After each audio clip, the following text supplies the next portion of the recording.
Picture it, a pristine white gallery, quiet enough that your footsteps feel like a performance. And in the middle of the room, a box, or a row of boxes, or a metal slab, or a fluorescent light on the wall, doing what fluorescent lights do.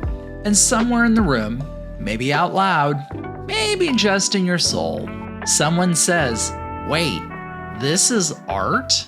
And minimalism, in its iciest possible tone, says, "Yes, now deal with it." Welcome to Art Happens, the divine mess of art history, presented by J Squared Atelier. I'm James William Moore, your chaotic docent through art history. And this is Movement in About 10 Minutes, where we take one movement and break down why it still matters. Today, minimalism. The movement that looked at art history, all its drama, symbolism, brushwork, virtuosity, and emotional weather, and said, what if we stripped this thing all the way down until there was nowhere left for you to hide? Minimalism really takes shape in the 1960s, especially in the United States. And if you want the simplest version, here it is. Minimalism is art that reduces itself to essential forms. No theatrical illusion, no expressive flourishes, no sentimental storytelling. No, look how beautiful I suffered into this canvas. Instead, you get geometry, repetition, industrial materials, plain surfaces, objects that refuse to pretend to be anything other than what they are. And that refusal, well, that's the whole point. Because before minimalism, a lot of art still carried this expectation that it should represent something. A story, a person, a feeling, a heroic inner truth. Even abstraction often still had the big emotional charge, that sense of the artist pouring themselves into the work. Minimalism looked at all that and said, what if artwork didn't perform emotion for you at all? What if it didn't narrate? What if it didn't confess? What if it didn't seduce you with painterly touch and personal drama? What if it just simply existed? Not as a picture of a thing, not as a symbol of a thing, just a thing, an object in space. And you, another object in space, have to reckon with it. That sounds simple, but in practice, it is rude as hell. And I mean that as a compliment. Because here's where minimalism gets savage. The real content is often not the object itself. The real content is your encounter with it. Your body in relation to it, your movement around it, your sense of scale, your boredom, your irritation, your need for there to be more. Minimalism exposes how much people want art to reassure them. We want clues. We want narrative. We want technical spectacle. We want something we can point to and say, yes, I understand why this matters. Minimalism says, nope, I'm not going to spoon feed you meaning. I'm going to give you structure, material, proportion, repetition, and space. And then you are going to notice yourself noticing. That is why the classic complaint, "My kid can make this," always makes me laugh a little, because that line is usually meant as a takedown. But what it often reveals is frustration that the old rules aren't working. Your kid could maybe stack boxes, sure, but that is not the same as shifting the terms of what art can be, what a gallery experience can be, or how meaning gets produced between object, space, and viewer. Minimalism does not ask, can you admire my skill? It asks, can you stay present in this encounter without demanding spectacle every 5 seconds? Which honestly is harder than people think. Because silence is hard, emptiness is hard, slowness is hard, and minimalism knows it. It weaponizes restraint.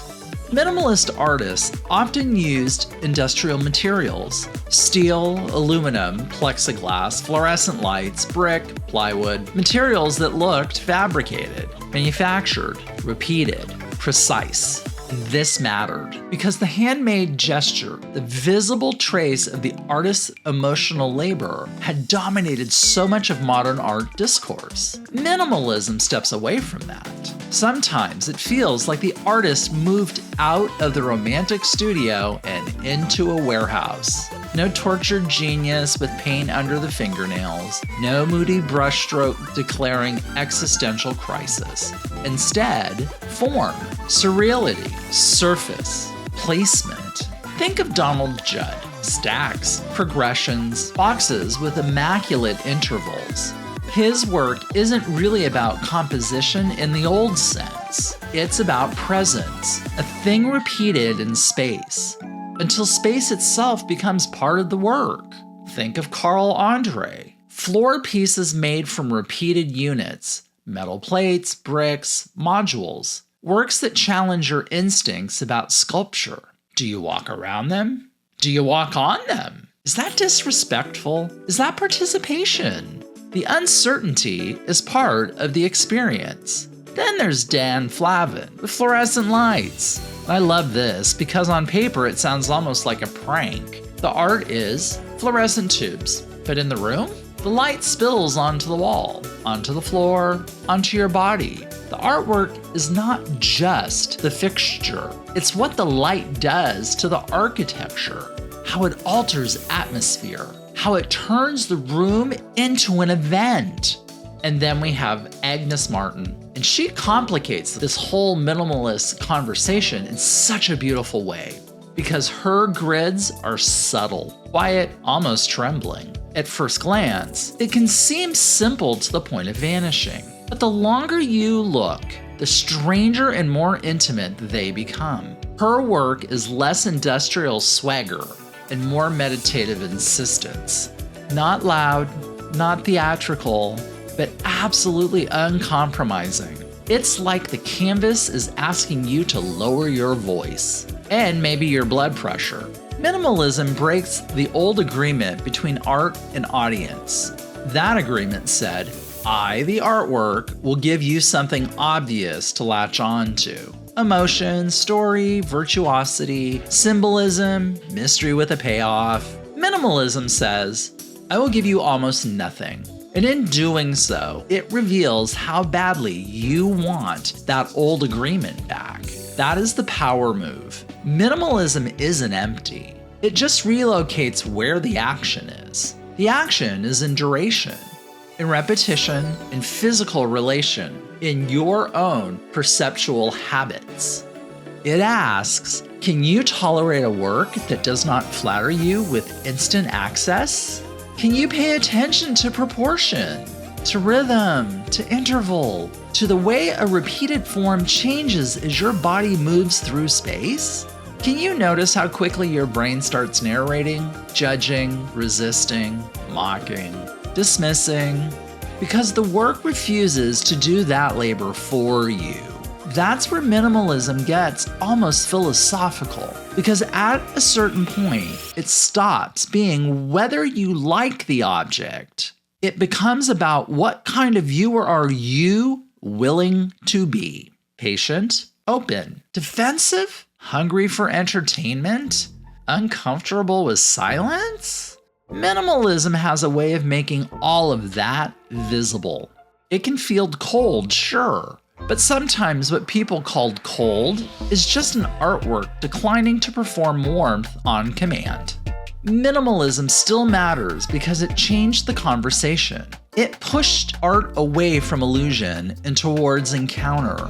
It helped redefine sculpture, installation, and the role of the viewer. It made space itself part of the artwork. It made experience part of the artwork.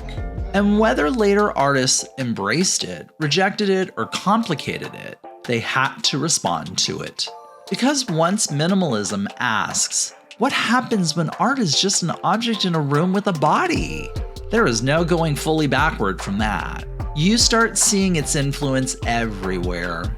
In contemporary installation, in architecture, in design, in branding, frankly, in the visual language of luxury and tech and modern taste. That stripped down, controlled, less is more aesthetic? Minimalism helped normalize that as cultural power. But of course, and here comes the delicious irony, a movement that began by stripping things down also became a style people used to signal sophistication. So yes, minimalism can absolutely be deep. And yes, minimalism can absolutely get co-opted into expensive emptiness. That tension is part of the story too. Because art history never gives us a clean ending. Only new rooms to argue inside. Minimalism doesn't whisper, and it doesn't explain itself. It stands there, cool, still, almost nothing, and dares you to notice how much of the meaning was already going to come from you. That's minimalism. The movement that looked at centuries of artistic drama and said, cool, now stand here with a metal box and your own unresolved expectations. Because the almost nothing was never really nothing. It was a mirror, a measuring tape, a dare. So if you walked into this episode thinking minimalism was cold, maybe it's not cold. Maybe it's just brutally honest. It doesn't hand you meaning. It makes you notice the space where meaning shows up. Thanks for spending this time with me on Art Happens, the divine mess of art history, presented by J Squared Atelier. I'm James William Moore, that chaotic docent of yours that's taking you through art history. Until next time, keep looking longer than you're comfortable with.